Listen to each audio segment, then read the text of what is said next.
हाँ जी, आप लोगों को पता है प्रोबेबिलिटी क्या होती है, या थोड़ा बहुत पढ़ा हो इसके बारे में छोटी क्लासेस में? चलो मैं एक एग्जांपल देता हूँ, एग्जांपल से शायद आप लोगों को क्लियर हो जाएगा। ठीक है ना, एग्जांपल की बात कर रहा हूँ। तो सपोज करो आपके पास ना एक बैग है, ये हमारे पास एक बैग है। उस बैग में कुछ बॉल्स है हमारे पास, ये रेड बॉल है, ठीक है ना, ये कुछ बॉल्स है हमारे पास। अब मैं आपसे कहता हूँ कि अगर आप मुझे बताओ कि अगर आपने इसके अंदर हाथ डाला तो क्या चांस है कि आपके पास रेड बॉल मिलेगा। ठीक है ना, इसका क्या चांस है कि जो आपको जो मिलेगी वो रेड बॉल मिलेगी। ठीक है ना, ये चीज समझ में आई बात, क्वेश्चन समझ में आया कि इसके क्या चांस है अगर हमने हाथ डाला कि हमारे पास रेड बॉल ही मिलेगी। तो ये जो चांस वर्ड यूज है ना, ये चांस कह लो या पॉसिबिलिटी कह लो, वही आपका प्रोबेबिलिटी होता है। एक सेकंड, थोड़ा साफ कर देते हैं।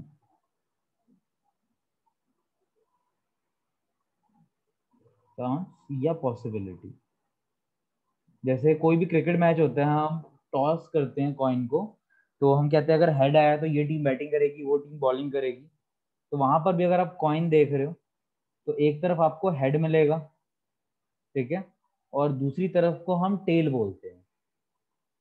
तो यहाँ पे क्या चांस है कि हेड आएगा, ठीक है ना, तो वही क्वेश्चन राइज हो गया। तो कभी भी अगर पॉसिबिलिटी निकालनी हो तो उसके लिए हमारे पास एक फॉर्मूला होता है प्रोबेबिलिटी का। क्या फॉर्मूला होता है?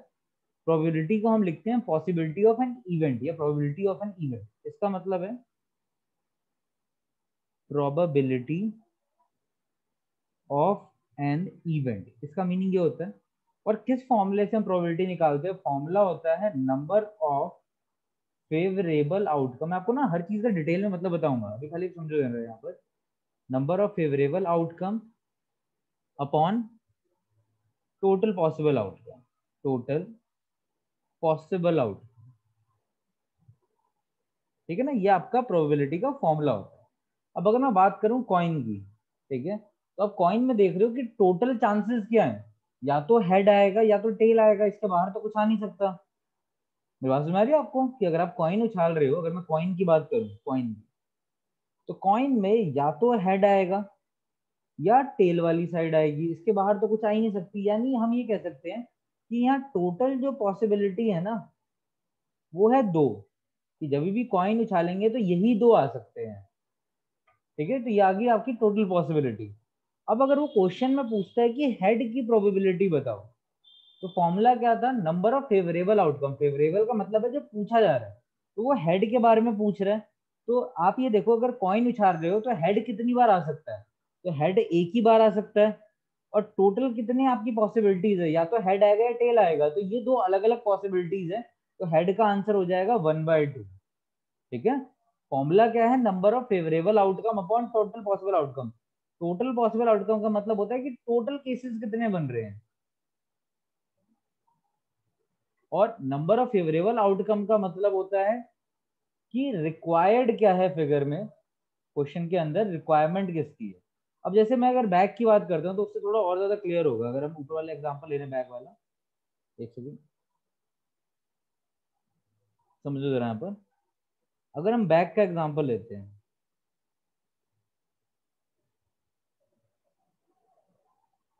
ये बॉल्स हैं, ये रेड बॉल है, ये ब्लू बॉल है।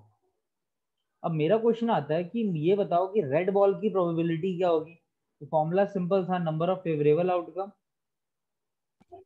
Sir 3/5। Very good. Sir upon total possible outcome. पहले मैं फॉर्मूले से बता देता हूँ, फिर आपसे पूछ लूंगा मैं। टोटल पॉसिबल आउटकम, ठीक है। तो समझना जरा यहाँ पे, नंबर ऑफ फेवरेबल आउटकम मतलब जो पूछा गया है। तो रेड कितने हैं पूरे बैग में? सिर्फ दो बॉल्स हैं, ठीक है, तो 2/5 होगा ना।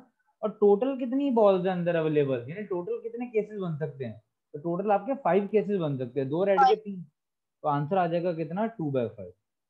आंसर समझ में आया आप लोगों को? हाँ जी, आन्या, यस सर यस। परी आपको ठीक है। अब अगर यही मैं क्वेश्चन चेंज कर दूं, मैं आपसे पूछूं कि ब्लू बॉल्स की प्रोबेबिलिटी क्या है, तो इसका क्या आंसर होगा ब्लू बॉल की प्रोबेबिलिटी का? 3/5। 3/5 होगा या 3/3 होगा? 3/5 तो 3/5 देखो। होगा। हाँ जी, गुड।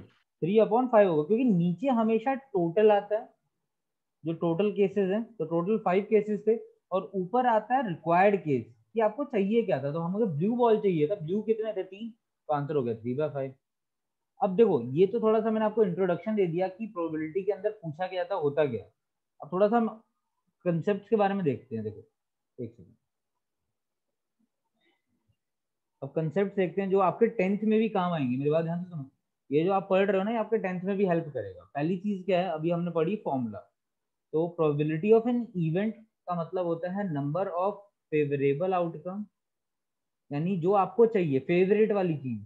फेवरेट का मतलब होता है जो रिक्वायर्ड है, क्वेश्चन में पूछा गया है, और उसको डिवाइड करना होता है आपके टोटल पॉसिबल आउटकम से। टोटल पॉसिबल आउटकम, ठीक है ना? ये हो गया आपका। दूसरी चीज अब जो समझनी है आपने, ये समझना है कि जो भी आपका आंसर आएगा ना, प्रोबेबिलिटी की जो भी वैल्यू आएगी, वो 0 और 1 के बीच में लाया करेगी। जो भी आपका आंसर आएगा 0 और 1 के बीच में लाया करेगा, यानी आपकी प्रोबेबिलिटी 0 से बड़ी होगी, 0 के इक्वल भी हो सकती है। प्रोबेबिलिटी 1 से छोटी होगी, ठीक है ना, स्मॉलर है, और 1 के इक्वल भी हो सकती है। तो आपको ये कंडीशन भी याद रखनी है कि आपका जो आंसर है वो 0 और 1 के बीच में लाया करेगा।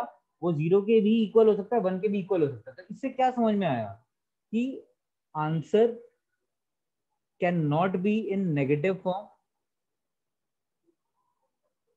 कि आपका आंसर नेगेटिव नहीं हो सकता, ये चीज हमें समझ में आई। दूसरा समझ में आया कि answer can not be more than 1, ठीक है। और एक ये चीज समझ में आ गई यहाँ पर कि answer always lie between 0 and 1। तो यहाँ से ये 3 चीजें समझ में आई हैं कि हमारा, सॉरी नेट चला गया था, एक सेकंड दो मुझे।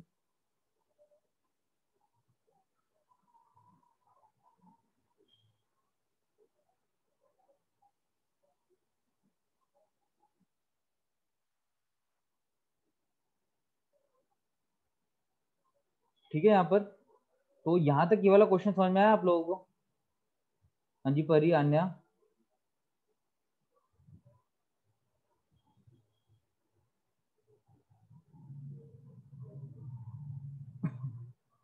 आवाज आ रही है मेरी आप लोगों को?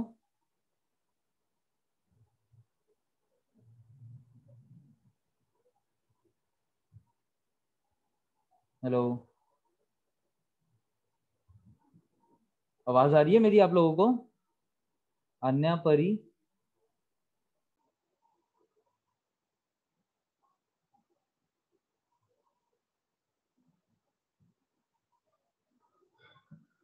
हाँ जी, आवाज आ रही है मेरी आप लोगों को? हेलो,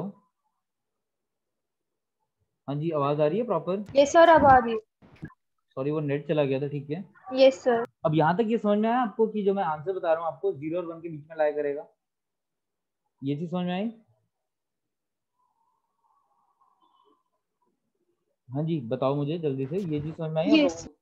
ठीक है, अब देखो, जैसे मैं आपको वेरीफाई भी करा देता हूँ। ऊपर हमने आंसर निकाला था, देखो यहाँ पे आंसर आया था ऊपर 2/5।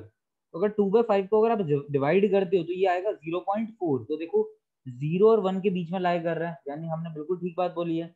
और 3 को 5 से डिवाइड करोगे तो ये आ जाएगा 0.6। तो ये भी देखो 0 और 1 के बीच में लाई कर रहा है, यानी 100% आपका आंसर 0 और 1 के बीच में ही लाई करेगा। अगर 0 से कम आ रहा है यानी नेगेटिव आ रहा है तो आपका आंसर गलत है, 1 से बड़ा आ रहा है तो भी आपका आंसर गलत है, और 0 से 1 के बीच में ही आना चाहिए। सिंपल सी बात है। तीसरी चीज जो समझनी है अब हमने यहाँ पर, वो है आपका sum of all possible events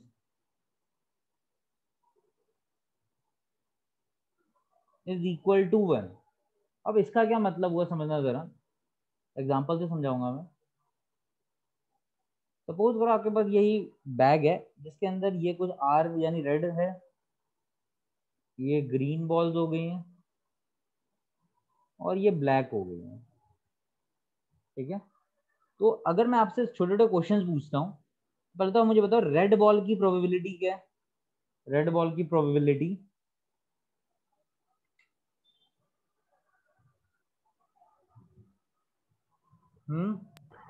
sir 2/7। ठीक है, आप ये देखोगे रेड कितने हैं, रेड 2 हैं, टोटल बॉल्स कितनी है 3 3 6 7, तो 2/7 आ गया, वेरी गुड।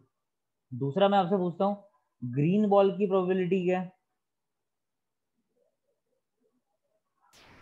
3/7। Very good, 3/7। बहुत बढ़िया, 3/7। अब लास्ट मैं पूछ रहा हूँ ब्लैक बॉल की प्रोबेबिलिटी क्या है? 2/7। Very good, 2/7। बहुत इजी क्वेश्चन थे। अब देखो sum of all possible event equal to 1, इसको कैसे रिलेट करोगे आप, समझना जरा। तो यहाँ पर अगर आप ये देख रहे हैं सारी चीजें, जितनी भी प्रोबेबिलिटी आई है, यानी रेड की, ग्रीन की और ब्लैक की, अगर मैं इनका सम करता हूँ, अगर ग्रीन की ब्लैक की और मैं सम करता, यानी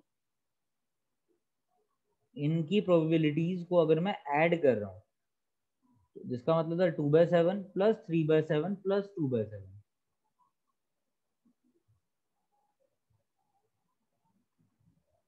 तो ये आ गया 7/7। आंसर कितना आ गया? 1 आ गया। ठीक है ना, आंसर कितना आ गया?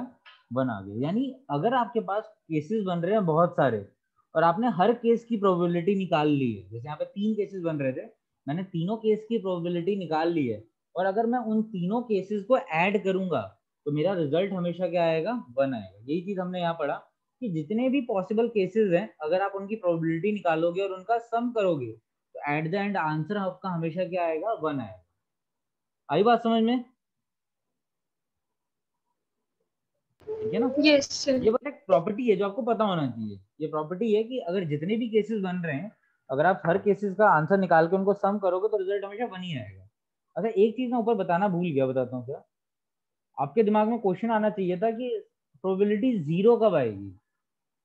ठीक है ना, प्रोबेबिलिटी 0 कब आएगी, और 0 होती है तो उसका कुछ नाम है या नहीं? तो हाँ जी, उसका नाम होता है। अगर 0 आती है, इसका नाम होता है इम्पॉसिबल इवेंट, कि वो हो ही नहीं सकता। अब आंसर 0 कब आएगा बताता हूँ, एक केस देखो आप। इसके अंदर हमने डाल दी सिर्फ रेड बॉल, सिर्फ और सिर्फ रेड बॉल दिए। मैं कहता हूं मुझे ग्रीन बॉल निकाल के दो, तो क्या इस बैग से ग्रीन बॉल निकल सकती है? No sir. पॉसिबल ही नहीं है। यानी फेवरेबल चीज तो 0 हो गई, क्योंकि ग्रीन तो था ही नहीं, और टोटल बॉल्स थी 5, तो आंसर क्या आ गया? 0। तो वो केस जो पॉसिबल ही नहीं है, इसको हम कहते हैं इम्पॉसिबल इवेंट, और इसी केस पे आंसर आपका 0 हो सकता है। ऐसे ही एक ऐसा केस भी होगा जब आंसर 1 ही आएगा, इसको बोला जाता है श्योर इवेंट, कि हम 100% श्योर है कि हम जो करेंगे वो ठीक ही करेंगे, यानी वही चीज आपकी निकलेगी। जैसे यहाँ पर अगर मैं कहता हूँ मुझे रेड बॉल निकालनी है, तो क्या केस बनेगा? रेड बॉल का आंसर क्या आएगा प्रोबेबिलिटी का? 5/5। Very good. 5 ही रेड बॉल्स हैं, और वही चाहिए था, और टोटल रेड बॉल्स 5 थी, तो आ गया 1। यानी हम 100% श्योर है कि अगर मैं हाथ डालूंगा तो रेड ही निकलेगा, तो वहां पर आपका आंसर 1 आएगा। ठीक है, इसको श्योर इवेंट बोला जाता है। तो ये बस आपको नाम पता होने चाहिए, जाके टेंथ में भी बहुत फायदा करेगा, कि इम्पॉसिबल इवेंट तब होता है जब आपकी आंसर 0 है, श्योर इवेंट तब होता है जब आपका आंसर 1 है। ठीक है, 0 तब पॉसिबल है कि वो इवेंट अक्कर ही नहीं करेगा, और 1 तब पॉसिबल है कि 100% श्योर है कि वही अक्कर करेगा। ठीक है, तो ये हो गया। अब एक लास्ट रह गया,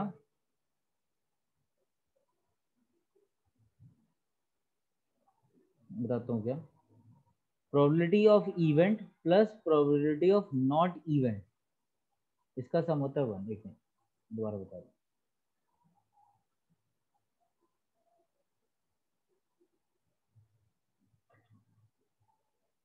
एक सेकंड दो बच्चों, probability of event plus probability of not event.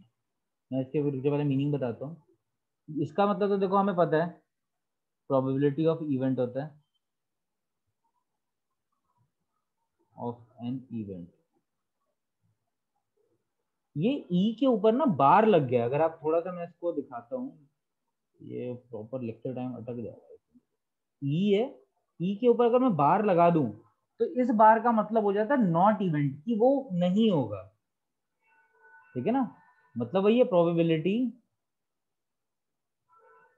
Of not an event, मतलब वो इवेंट होगा ही नहीं। जैसे मैं एक एग्जांपल लिख के बताता हूँ आपको, एक मिनट पहले इसको मैं लिखूँ ठीक से,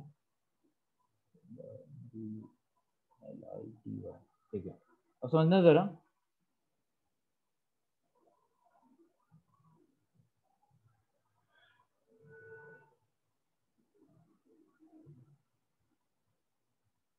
अब ये येलो बॉल्स डाल दो, ठीक है। पहला तो क्वेश्चन सिंपल है, मैं कहता हूँ कि मुझे रेड बॉल निकाल के दो। तो रेड बॉल 2 हैं, टोटल बॉल 5 है, वेरी गुड, 2/5 आ जाएगा। पर अगर वो ऐसे कर दे कि रेड बॉल के ऊपर ना बार लगा दे, इस तरीके से बार लगा दे, तो इसका मतलब क्या हो जाता है कि वो चीज नहीं चाहिए, यानी आपको रेड बॉल नहीं चाहिए। तो अगर रेड बॉल नहीं चाहिए तो आपको क्या मिलेगी सिर्फ फिर येलो बॉल। तो उस केस में आंसर क्या हो जाएगा, 3/5। देखो दोबारा बता रहा थ्री हूँ बाय फाइव कि इसका मतलब ये होता है कि वो चीज नहीं चाहिए। जैसे आप एक शॉप पे गए, शॉप पे ना आपने बोला भैया मुझे कोल्ड ड्रिंक चाहिए, ठीक है ना, और आपने एक शर्त रख दी कि मुझे लिम्का नहीं चाहिए, आपको चाहिए कोल्ड ड्रिंक, ठीक है ना, पर आपकी शर्त दुकानदार से थी कि मुझे लिम्का नहीं चाहिए।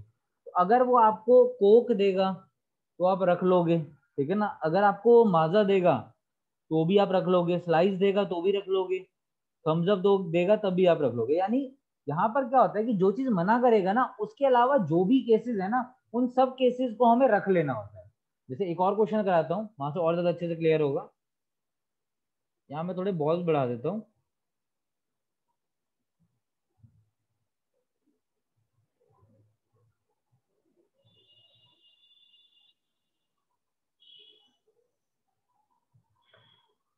अब देखो यहाँ पर मैं कह रहा हूँ कि मुझे ग्रीन बॉल चाहिए, तो ग्रीन बॉल की प्रोबेबिलिटी क्या होगी,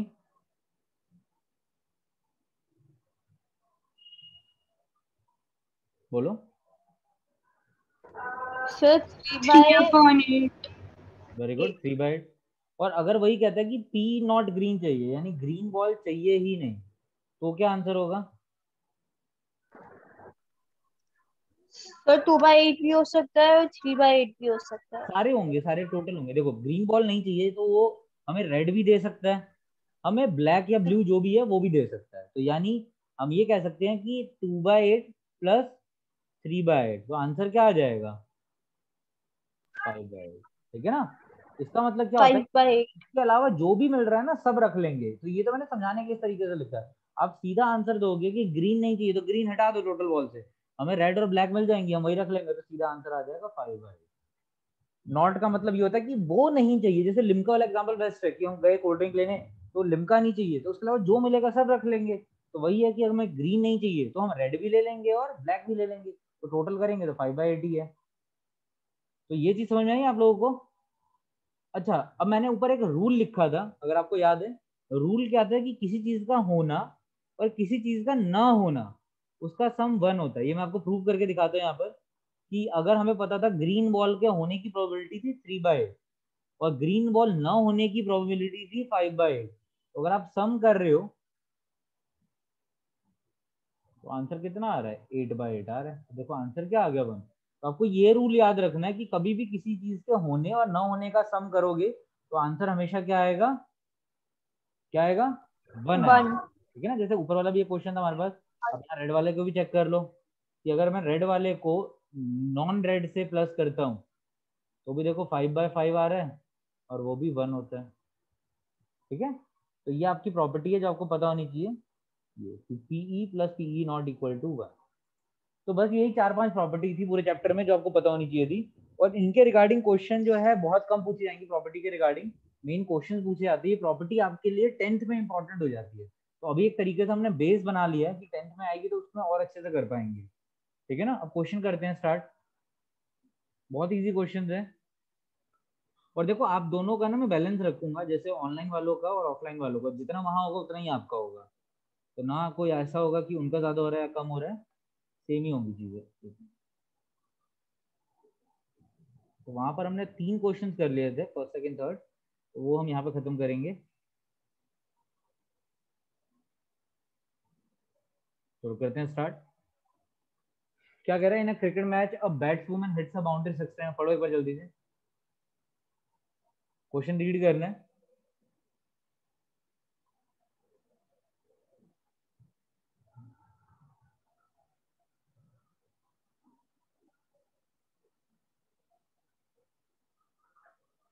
देखो इतना तो समझ में आ गया कि सर इसका आंसर होगा हाँ कितना होगा 24/30। वेरी गुड 24/30 होगा। ठीक है ठीक है ना, वेरी गुड, आपका आंसर बिल्कुल ठीक है। आंसर जो होगा हमारा वो 24/30 होगा। देखो अब यहाँ पर हमें ये पता है कि एक प्लेयर है, क्रिकेट प्लेयर है और बैट्समैन, ठीक है ना, उन्होंने 30 बॉल को फेस करा है और 30 बॉल फेस करने के बाद ना 6 टाइम्स उन्होंने बाउंड्री हिट करी है, मतलब चौका छक्का मारा होगा कुछ, तो 6 टाइम बाउंड्री मारी। तो इसका मतलब जो 24 बॉल्स रह गई होंगी वो नॉन बाउंड्री होगी, यानी उस पर उन्होंने कोई बाउंड्री नहीं मारी। ये बात समझ में आई कि अगर आपने टोटल 30 बॉल्स खेली हैं तो 6 पे तो बाउंड्री हिट करी, पर 24 बॉल्स एज इट इज रही, उन पे कोई बाउंड्री हिट नहीं करी। अब क्वेश्चन में पूछ क्या रहा है कि probability that she did not hit a boundary, तो उन्होंने कितनी बॉल्स पे बाउंड्री नहीं हिट करी, 24 बॉलों पे, और कितनी बॉल्स थी टोटल 30, तो आंसर हो जाएगा 24/30। अब इसको लिखना भी तो समझना है ना कि लिखेंगे कैसे एग्जाम में आते हैं। तो हम यहाँ पे लिखेंगे ए ई, हमेशा लिखना होता है ई से बताना होता है, event that she hits a boundary. हमने ई माना कि वो बाउंड्री को हिट कर रहे हैं, ठीक है।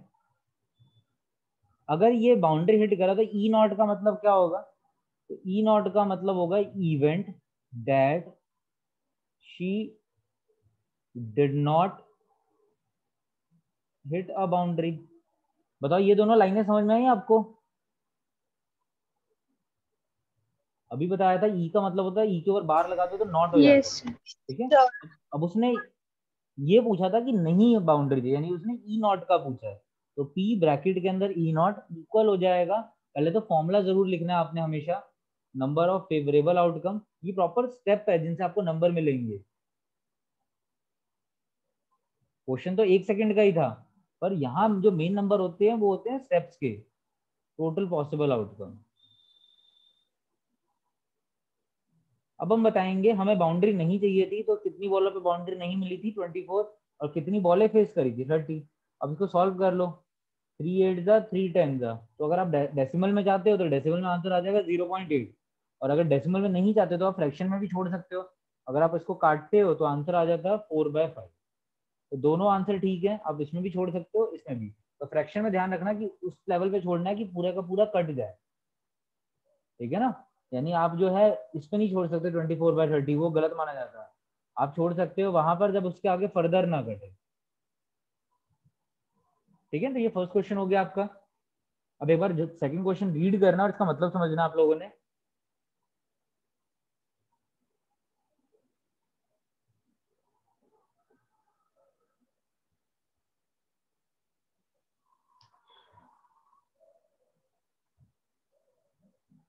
पढ़ लेना तो मुझे बताना अपना पढ़ लिया।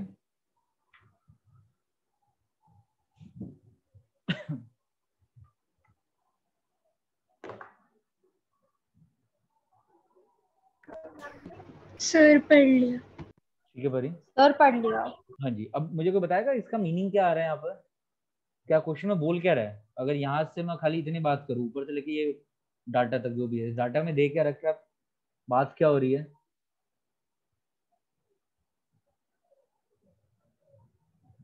हाँ जी परी, बताना बच्चे क्या बात हो रही है यहाँ पे। सर 1500 फैमिलीज हम्म और 2 चिल्ड्रन सिलेक्ट हुए थे रैंडमली, हम्म और नीचे का वो डाटा रिकॉर्ड डाटा ये टेबल है। देखो तो ठीक है, काफी हद तक ठीक बताया कि हमारे पास जो हमने क्या करा, एक सर्वे करा। सर्वे मतलब 1500 फैमिलीज का डाटा देखा, और हमने ये देखा कि उनके कितने बच्चे हैं, 2 बच्चे हैं, 2 बच्चों के साथ डाटा दे रखा है हमें 1500 फैमिलीज का। अब हमने ये ऑब्जर्व करा कि उन फैमिलीज में लड़कियां कितनी हैं। अगर उनके घर में 2 बच्चे हैं, तो अगर वो दोनों ही बच्चे लड़कियां हैं तो ऐसी कितनी फैमिलीज निकली, 475। देखो ना, number of girls in family दे रखा है। और अगर हमने देखा कि उन 2 बच्चों में से एक बच्चा अगर लड़की है, तो ऐसी कितनी फैमिलीज निकली, 814, यानी 814।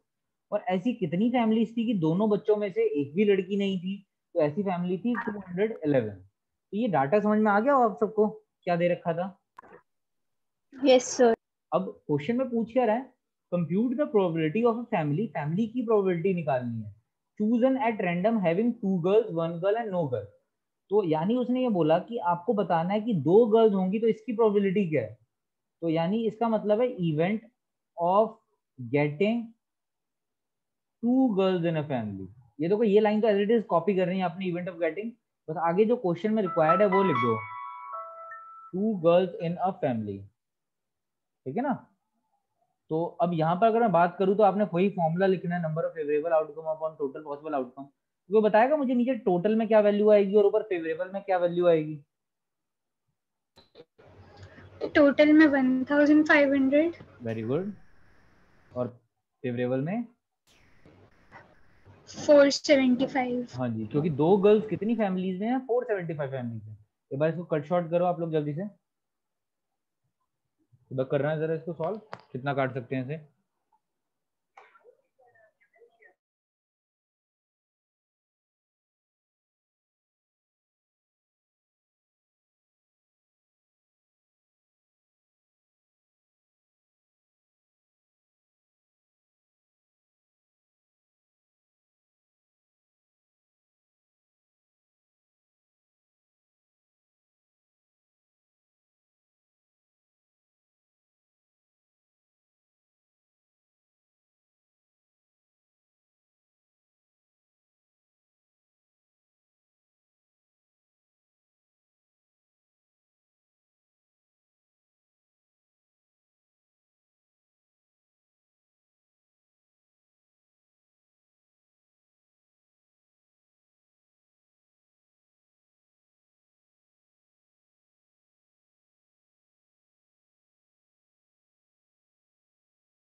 हाँ जी सॉरी, देखो यहाँ पर, तो यहाँ पर आप 5 से काट सकते हो, तो 5 3 से 15, 5 9 सर 0.316। आपने डेसिमल भी निकाल लिया, वेरी गुड। 5 9 45, 5 5 25, फिर 5 1 5, ठीक है ना, 5 9 और 11 60, ठीक है। तो आप इसको यहाँ तक भी छोड़ सकते हो, इससे ज़्यादा नहीं कटेगा। और आपने क्या परी आंसर क्या बताया आपने? 0.316। 316, ठीक है, तो ये भी आपका आंसर हो सकता है, वेरी गुड। अब ऐसे ही सेकंड पार्ट है इसका, तो वहां पे भी इवेंट बताना पड़ेगा, event of getting 1 girl in a family, कि हमें एक लड़की चाहिए एक फैमिली में, ठीक है ना। तो यहाँ पे अब दोबारा फॉर्मूला नहीं लिखना है, एक बार ऊपर लिख दिया काफी है। अब सीधा हम बताएंगे, तो 1500 तो टोटल फैमिलीज थी, और एक गर्ल जो है वो कितनी फैमिलीज में थी? 814। वेरी गुड, 814 में। अब इसको सॉल्व कर लेते हैं, तो ये 2 पे जाएगा, 750 आ जाएगा नीचे, और ये आ जाएगा 407। अब इससे फर्दर नहीं कटेगा, आप इसको यहाँ तक ही छोड़ सकते हो, ये हमारा फाइनल आंसर आएगा, ठीक है। ये हमारा फाइनल आंसर आ गया। अब बात करते हैं थर्ड पार्ट की। फिर क्या है, event of getting 0 girl in a family,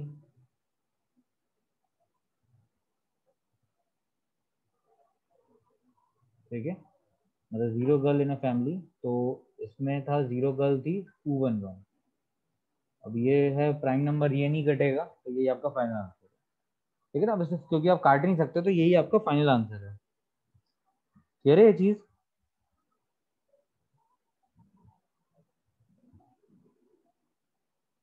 हाँ जी बताओ, क्लियर है ये चीज यहाँ पर? Yes sir. चलिए ठीक है।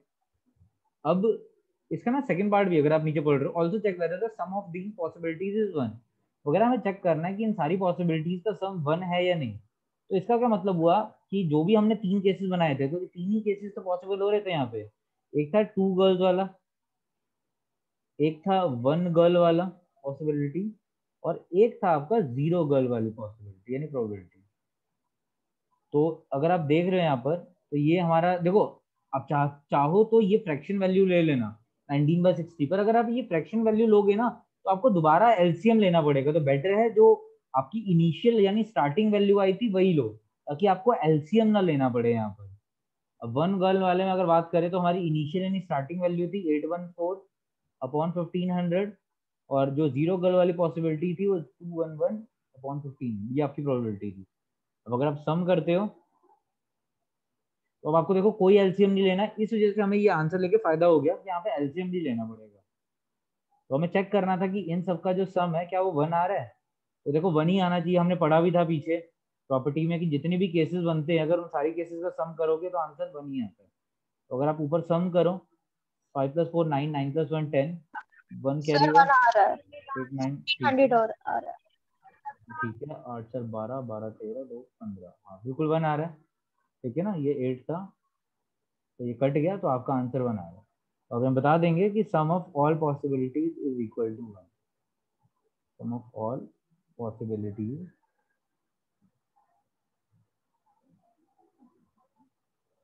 या पॉसिबिलिटीज नहीं, प्रोबेबिलिटी लिखना है तो बार पॉसिबिलिटीज लिखना है। प्रोबेबिलिटी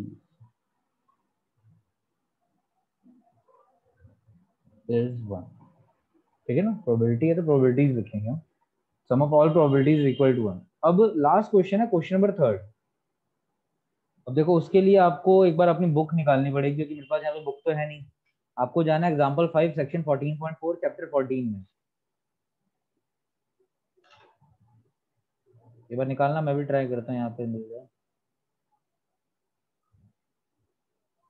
ठीक है ना, आपको एग्जाम्पल 5 पे जाना है।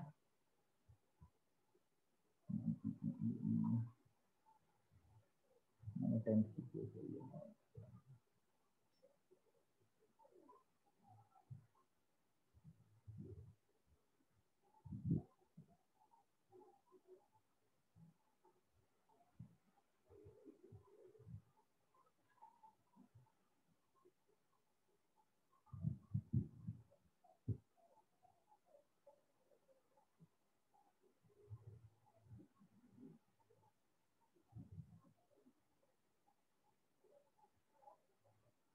मैंने पीडीएफ तो खोल ली है चैप्टर 14 की।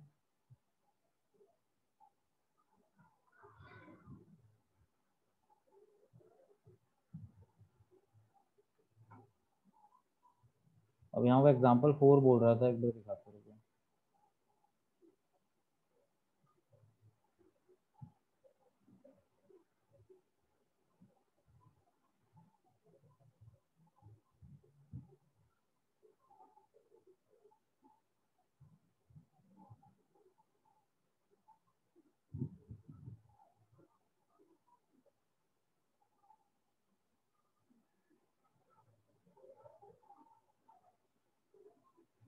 क्या है क्वेश्चन कहाँ गया?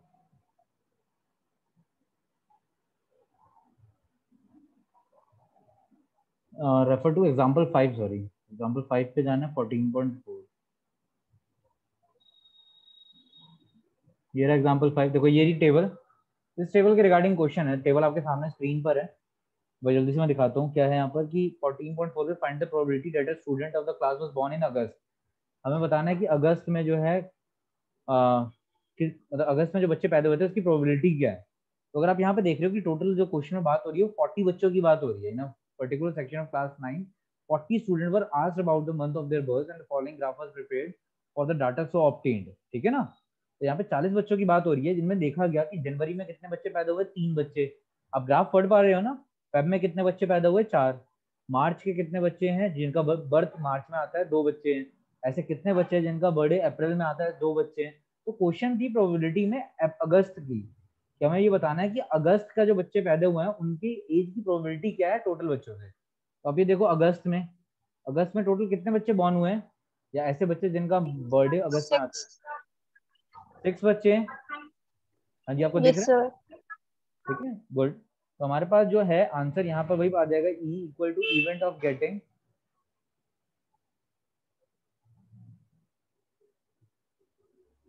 Children born in August.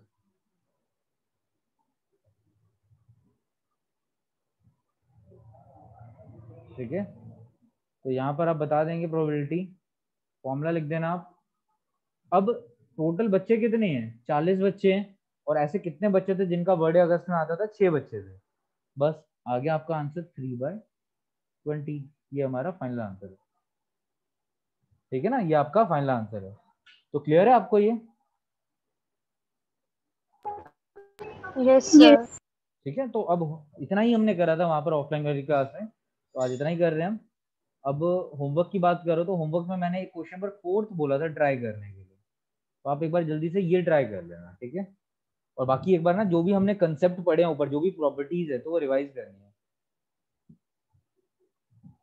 तो आप सारी प्रॉपर्टीज को रिवाइज कर लेना, ठीक है। ये 2 काम करना आपने। बाकी कोई डाउट आज के टॉपिक या जो भी कुछ हमने करा उसके रिगार्डिंग, कुछ है डाउट आप लोगों के? No sir. ठीक है बच्चे, फिर आप, हाँ जी बोलो। चलिए ठीक है, फिर आप ना एक बार ये पढ़ लेना, रिवाइज कर लेना, तो नेक्स्ट क्लास में फिर कंटिन्यू करते हैं, ठीक है ना। अच्छा, टाइमिंग थोड़ा सा ना एक बार मैं बात करना चाहता हूँ, तो अगर मैं आप लोगों की ऑनलाइन क्लास 3 बजे शिफ्ट कर दूं तो चलेगा? 3 बजे, 3 से 5, 3 से 4 sorry. Yes sir. Yes yes sir. Sir. ठीक है ना, तो नेक्स्ट टाइम जो है आपकी ऑनलाइन जो क्लास होगी, क्योंकि वो एक बच्चे की ना और दूसरी क्लास थी 4 बजे से, तो शिफ्ट कर रहा हूँ, तो नेक्स्ट टाइम आपकी MWF में P2 4 आपकी जो है मैथ्स क्लास है, ठीक है। तो ये आपका नेक्स्ट क्लास का टाइम है। चलिए ठीक है, फिर बाय बाय, ध्यान रखो आप सब, ठीक है।